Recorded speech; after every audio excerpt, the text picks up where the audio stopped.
Nick Adenhart. Nick Adenhart was a pitcher filled with promise, someone who embodied the dream of every young ball player trying to reach the big leagues.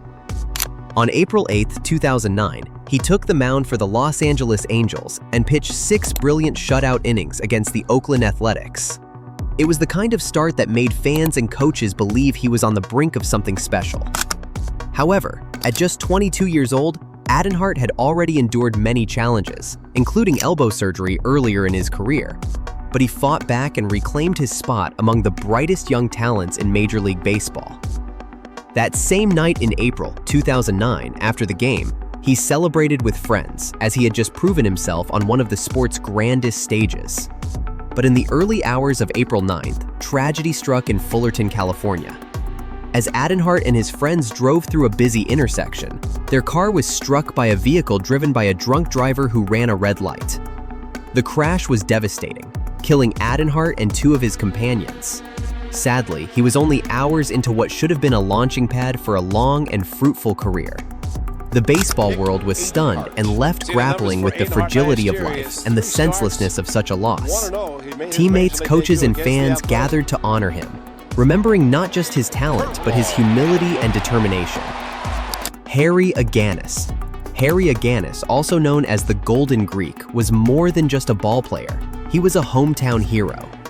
Born and raised in Massachusetts, Agganis had been a standout in multiple sports, but baseball became his true calling. In 1955, he was the promising first baseman for the Boston Red Sox. He was a local legend, playing for the team so many in his community adored. Fans saw him as a rising star, someone who could anchor the franchise for years to come. His talent was evident, and his charisma made him even more beloved by those who followed his career closely. However, early that season, Agganis came down with pneumonia, a serious illness in an era before the most effective antibiotics and treatments became popular. He stepped away from the team to recover, but showed resilience by making a brief return to the lineup. Sadly, his body had not fully healed. Soon after, he developed a massive blood clot, and it was a complication that proved fatal. Because on June 27, 1955, at just 26 years old, Harry Agganis died in the hospital. The loss stunned not only Red Sox fans, but the entire sporting world, as his death represented the loss of both immense potential and a figure deeply tied to his community's spirit. His passing left an irreplaceable void, making him one of baseball's most tragic what could have been stories. Steve Bechler. Steve Bechler's story is one of both ambition and tragedy, showing the risks that athletes sometimes face in pursuit of peak performance. A pitcher with the Baltimore Orioles, Bechler was working hard to make a lasting impression during spring training in 2003. At 23 years old, he had the potential to earn a more secure spot on the roster and carve out a career in Major League Baseball. Like many athletes, he looked for ways to maximize his physical condition, and at the time, he turned to a weight loss supplement containing ephedra. The drug was marketed as a quick way to burn fat and increase energy, but it carried significant risks that were not yet fully understood by the public. During a practice session in the hot Florida sun in February 2003, Bechler collapsed from heat stroke. Trainers and doctors rushed to save him, but his condition deteriorated rapidly. He was immediately transported to the hospital, where he tragically passed away not long after. A toxicology report revealed stimulants in his system, with ephedra believed to have contributed to his fatal collapse. His death became a turning point in sports medicine and regulation, sparking conversations about the dangers of performance-enhancing and weight loss supplements. Soon after, the supplement was banned by the FDA due to the health risks it posed. For his teammates and family, though, the heartbreak was far more personal, because this was a young man full of drive and determination gone far too soon. Cy Bentley. Cy Bentley's name may not be as widely known as some of baseball's biggest stars, but his story is no less important. Bentley was a pitcher for the Middletown Mansfields, a team that briefly competed during the early days of professional baseball in the 1870s. and by 1872, he made his mark by stepping onto the field for what would become his only season in the sport. At just 22 years old, he had achieved something remarkable by reaching the professional ranks at a time when baseball was still carving out its place as America's pastime. Teammates and fans alike saw in him the enthusiasm and promise of youth, and there was every reason to believe he could continue to grow and improve. Yet, his life was tragically cut short by tuberculosis, a disease that claimed countless lives in the 19th century. 6 months after his lone season, Bentley's health declined rapidly, and he died on February 26, 1873 in Connecticut. The cruel timing meant his career was over almost as soon as it began, leaving behind the haunting question of what he might have accomplished had he been given more time. In many ways, Bentley's story represents the fragility of life during that era, when even young, seemingly healthy athletes were vulnerable to illnesses that modern medicine can now treat. Thankfully, though, his legacy lives on as part of the history of baseball's earliest year. Marty Bergen. Marty Bergen's story is one of the most tragic in early baseball history. As the starting catcher for the Boston Beaneaters, he was known for his grit, defensive skills, and toughness behind the plate. He stood out during an era when catchers endured constant punishment without the protective gear we take for granted today. But off the field, Bergen battled demons that few around him fully understood. Reports from teammates and sports writers described him as moody, paranoid, and at times withdrawn, though they often chalked it up to the immense pressure of the game. In reality, though, Bergen suffered from severe mental illness, a condition that went untreated and unrecognized at the turn of the 20th century. By January 1900, his situation spiraled into something horrific. At just 28 years old, he murdered his wife and 2 small children with an axe in their home in North Brookfield, Massachusetts, before cutting his own throat with a razor. His father was the one to discover the unimaginable scene, leaving the community shocked and devastated. Bergen's death left a scar on the sport, not only because of the brutality, but also because it robbed baseball of a player in his prime. There was no heroism in that end, only sadness and unanswered questions about what might have been had he received proper help. Today, Marty Bergen's name is spoken less for his skills as a player and more as a grim reminder of the human struggles that can exist behind an athlete's public image. Bill Blair. Unfortunately, Bill Blair's career was over before it even had the chance to begin. In 1890, at just 26 years old, Blair signed with the Chicago Cubs, then still known by different nicknames as the franchise evolved.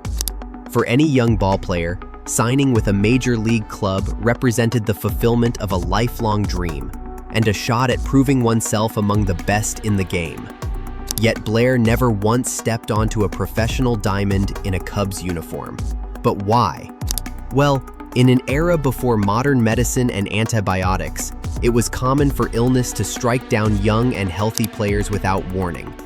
Blair caught influenza not long after joining the team, and what first seemed like bad seasonal sickness quickly worsened. His fever spiked, his strength failed, and the flu escalated into full-blown pneumonia, and then typhoid fever. This was a devastating combination in the 19th century, when treatment options were limited to rest, fluids, and hope. Within weeks, Blair's health collapsed entirely, and by February 1890, before the season even began, he was gone. The loss was felt not just by the Cubs organization, but also by teammates, friends, and fans who never got to see what kind of ball player he could have been. His story shows just how fragile life was during that era, when something as seemingly simple as a respiratory illness could wipe out a young man in his prime. For Blair, there was no long career, no highlights, and no memories preserved in box scores. Just a sad tale of losing a player to illnesses that are easily curable today. Tony Bokel. Tony Bokel was a promising third baseman for the Boston Braves. He was a solid player known for his steady glove and reliable bat during the early 1920s. Born in California, Bechler worked his way up through the minors before carving out a respectable career in the majors. And by the time he reached his late 20s, he had established himself as an everyday player and a regular feature in the Braves' infield. Unfortunately, his life came to a sad and violent end in February 1924. While traveling near San Diego, Bechler was a passenger in a car heading south along California's roads. Travel in those days was far more dangerous than it is now, with narrow highways, poor lighting, and vehicles that lacked modern safety features. As fate would have it, their car collided with another automobile and a truck in a devastating crash. The impact left Bechler pinned in the wreckage, unconscious and gravely injured. Rescuers managed to pull him out, but his condition was critical from the moment he was found. Despite the efforts of doctors, he succumbed to his injuries the very next day at just 31 years old. The baseball world mourned, as fans were stunned at losing a player still in the midst of his career. Bechler's death showed us how fragile life could be outside the ballpark, even for athletes in their physical prime. While his statistics and on-field contributions have faded from everyday memory, his story still stands as part of the game's history. Tiny Bonham. Ernest "Tiny" Bonham, despite his nickname, was anything but small on the pitcher's mound. Standing tall with a powerful frame, he became an important right-handed pitcher for the New York Yankees in the 1940s, later moving on to the Pittsburgh Pirates. Known for his strong fastball and competitive edge, Bonham built a reputation as a reliable starter during one of baseball's most storied eras. He pitched in the World Series, earned All-Star honors, and for years was considered a cornerstone of his team's rotations. Yet his career and life ended far sooner than anyone expected. In September 1949, while still an active major leaguer, Bonham suddenly fell ill with appendicitis. At first, doctors attempted surgery to treat the condition, but what they found was far worse. He was diagnosed with cancer, one that had spread in his abdomen, and within the same week, surgeons operated again, hoping to give him a fighting chance. Unfortunately, medical science at the time had few answers for advanced cancer. And on September 15, 1949, just days after throwing what would be his final big league game, Bonham died at the age of 36. Joe Cassidy. Joe Cassidy was a bright young talent who broke into the major leagues with the Washington Senators in the early 1900s. Playing shortstop, he was known for his energy, quick fielding, and the kind of youthful promise that makes fans dream of a long career.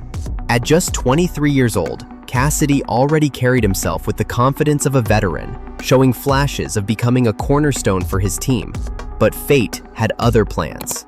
In 1906, Cassidy contracted purpura hemorrhagica, a rare blood disorder that attacks the body's ability to clot and heal.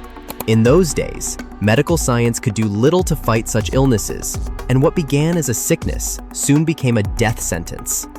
As his condition worsened, his career came to a sudden end. Fans who had just begun to know his name suddenly found themselves reading about his passing instead of his play. Cassidy died at only 23 years old, leaving teammates, fans, and baseball lovers shocked. The loss was felt not only in Washington, but across the young league, where every player knew how fragile life could be. He had been expected to grow into one of the reliable names of the Senators roster, but instead, his legacy became one of what might have been. Today, Joe Cassidy is remembered more as a symbol than as a stat line. He's a reminder that behind every uniform is a human life, vulnerable to forces beyond the ballpark. Ray Chapman. Ray Chapman's name will forever be linked to one of baseball's darkest moments. A shortstop for the Cleveland Indians, Chapman was admired for his hustle, his skill, and his spirited presence on the field. By 1920, he had become a key part of a strong Cleveland team chasing a pennant, which is why on August 16th of that year, in a game against the New York Yankees, Chapman stepped up to the plate to face Carl Mays, a pitcher known for his unorthodox submarine delivery and a reputation for pitching inside. The ball came flying in, but unfortunately, Chapman never saw it clearly. It struck him squarely in the head with a loud crack that could be heard all across the stadium. At first, he staggered, even trying to take a step toward first base, but then his knees buckled, and he collapsed unconscious. He was rushed to the hospital where doctors attempted surgery to relieve the pressure on his skull, but the injury was too severe. Chapman died in the early hours of the next morning. He was only 29 years old. And just like that, a husband, a teammate, and a man whose future seemed bright was gone. His death shocked the sport to its core, leading to widespread calls for changes, including the eventual introduction of batting helmets decades later. Ray Chapman remains the only player in Major League Baseball history to have been killed by a pitch. Notwithstanding, Cleveland carried on with broken hearts but rallied to win the World Series that fall, dedicating the victory to their fallen teammate. Roberto Clemente. Few figures in baseball history embody both greatness and humanity as deeply as Roberto Clemente. Born in Puerto Rico, he rose from humble beginnings to become one of the game's brightest stars, blending a rocket arm with graceful hitting and relentless hustle. By September 1972, Clemente had achieved the coveted milestone of 3,000 career hits, cementing his place among the legends of the game. Yet his legacy extended far beyond the diamond. Clemente was known for his generosity, his activism, and his devotion to helping those in need, particularly in Latin America and the Caribbean. Sadly, it was his level of commitment that defined his final days. On December 31, 1972, after a devastating earthquake struck Nicaragua, Clemente personally organized relief flights to bring aid. Concerned that earlier shipments had been mishandled, he decided to accompany the next plane himself to ensure the supplies reached those who needed them. Tragically, the overloaded aircraft crashed into the Atlantic shortly after takeoff from Puerto Rico, and Clemente's body was never recovered. He was only 38 years old and in the prime of his life and career. His death was felt not only in Pittsburgh, where he had played his entire career, but across the world. For many, his passing symbolized the loss of a hero who used his fame not for personal glory, but for service. Clemente was later honored with induction into the Hall of Fame, and no one could argue he didn't deserve it. If you enjoyed this video, subscribe for more baseball action.